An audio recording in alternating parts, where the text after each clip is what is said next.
markets have been volatile amid a mix of oversupply, geopolitics, and energy transition uncertainty. Now, from Venezuela and OPEC to US and the slowing demand that we're seeing, prices seem capped even as global risks rise. So, are geopolitics overpowering fundamentals, or is there a bigger energy realignment that's underway right now? Sajid caught up with FGE founder and chairman emeritus Dr. Fereidun Fesharaki to understand the big picture. Here's a slice of that chat. Well, there is a lot of misinformation about Venezuela.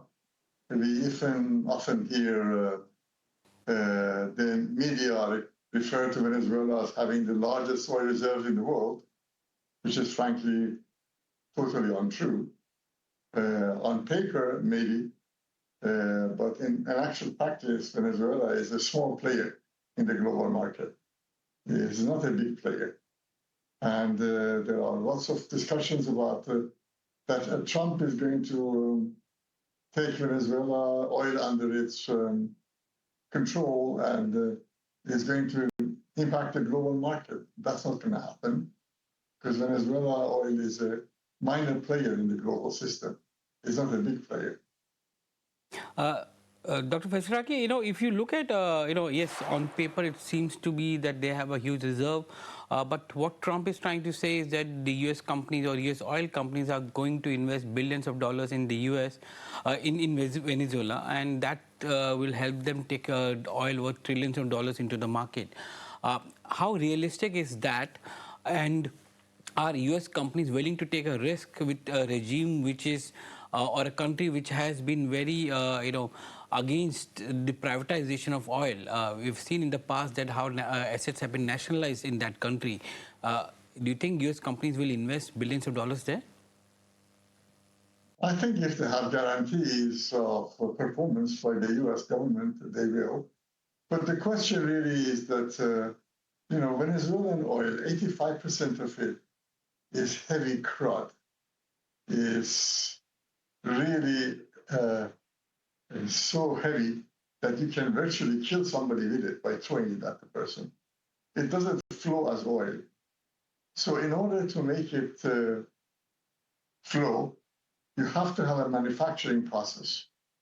It takes 5 to 10 years to build a plant. And then that plant can produce a kind of quality of crude which can be used in a refinery. But looking at the numbers do not tell you a true story. As I said earlier, 85% of the crude is heavy crudes which cannot be used directly themselves. In India, we have quite a few refineries which are processing heavy crude, and I think companies like Reliance has been doing that. They have offtake agreement which has been suspended because of the sanctions in Venezuela. Do you think that if the Venezuelan oil market opens up, it brings in more oil, especially some of the emerging countries which have that capability to process heavy crude? Yes, India has the capability to process heavy crudes. But even for India, that level of heaviness of the crude is too much. So it is, in Venezuela, there are two types of crude. The regular crude is heavy, but a big part of the crude is just crud. Basically, it is not something which can be used directly. So it has to be manufactured. You have to have a processing capability to process it into something that you can use. And that can cost a lot of money. Tens of billions of dollars of money is needed for that. And then you can convert it to a type of crude which can be used. From the US point of view, and even from India's point of view, Venezuelan crude is not ideal. It's usable, definitely. If it's a big discounted crude, it's worth it. But definitely, it is not something that Indian companies would prefer. Indian companies would prefer to have Saudi light or Saudi heavy. Middle East crudes are the best ideal feed for the Indian refineries. So it is a very tall order that you have to convert it in a refining process to something which can then be used as a refinery fuel. And it is not something that you can use quickly. It's a 5-10 year process. It can cost many, many billions of dollars. And it is not the type of crude that people would prefer in the market. Dr. Fesharaki, you're right. It's a heavy crude. It requires a processing, and that would mean investment into that processing before it can be used by, or at least transported across various geographies. But do you think that given the current price of oil, which we are where we are around $60 odd, it makes sense to refine or process that kind of crude and sell it across? Does it make an economic sense at all to even process that kind of heavy crude? No, it doesn't make economic sense. If the price of crude was much higher, was $70, $80, then that would be justifiable. But with the price of crude being at about $60, or we are looking at the prices to be in the mid-50s within the next 3 to 6 months. So it is not really something which is economically worthwhile. Now, if the US government guarantees that Venezuelan crude will be available, then of course the people are willing to invest. But otherwise, it is not really the right diet of crude to be available for the global market, and certainly for the sophisticated Indian refineries. It's not the best crude. Interesting, because we've seen OPEC increasing output in the last few months, especially in 2025, and they've gone on a pause for in the Jan to March period for 2026. Do you think that, given that Venezuelan crude is difficult to process, prices remaining at around $60 odd dollars, you're going to see OPEC again raising output going forward? I think OPEC has decided that they're going to pause additional volume. So they are not adding additional volume to the market. But it all depends on where they assess the prices is.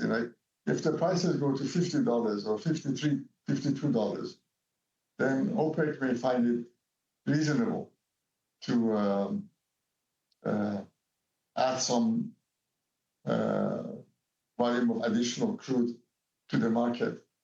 But any additional crude they bring to the market make the prices go weaker. So the issue is a trade-off. Do you want to have lower prices, or do you want to have higher prices? And what are you prepared to sacrifice? So President Trump has asked the Saudis many times that he would like the price of oil to be below $60 a barrel. And the Saudis seem to have accepted that in principle. So they are willing to live with it, but I don't think they have any incentive to add production to make the prices even go lower. In your opinion, where do you see crude prices in 2026? Are they going to be range bound at around 60, or they're going to head lower to around $50, $55? I think it's going to be more like $50, $55. It is going to be lower prices. It is going to be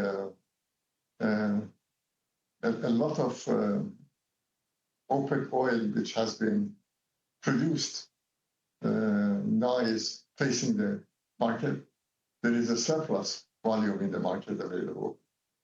So I think from their OPEC's point of view,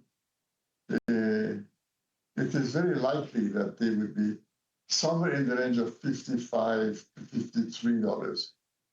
$53 range, which would be the dominant number. We've seen a lot of talk and rhetoric happening behind the Russian crude. There is a Supreme Court ruling which is expected on tariffs today in the US. If that goes against Donald Trump, the tariffs will have to be, reversed. But at the same time, you have a bipartisan bill which is trying to impose 500% tariff on any country, importing from Russia. How do you see the entire Russian crude oil play out in the global oil market? If restrictions are expected, do you think the market will still be able to absorb that supply restriction and range in trade in the same range?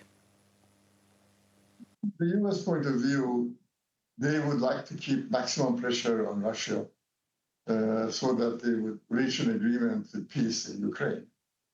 And all the policies are based on that target.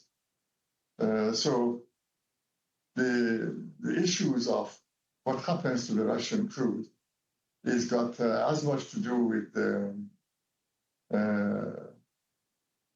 Ukraine war as it has with the supply demand in the market. So my expectation is that the Russians would be under pressure with tariffs to sell the oil. And as time goes by, that additional volume of production will end up making the prices go lower.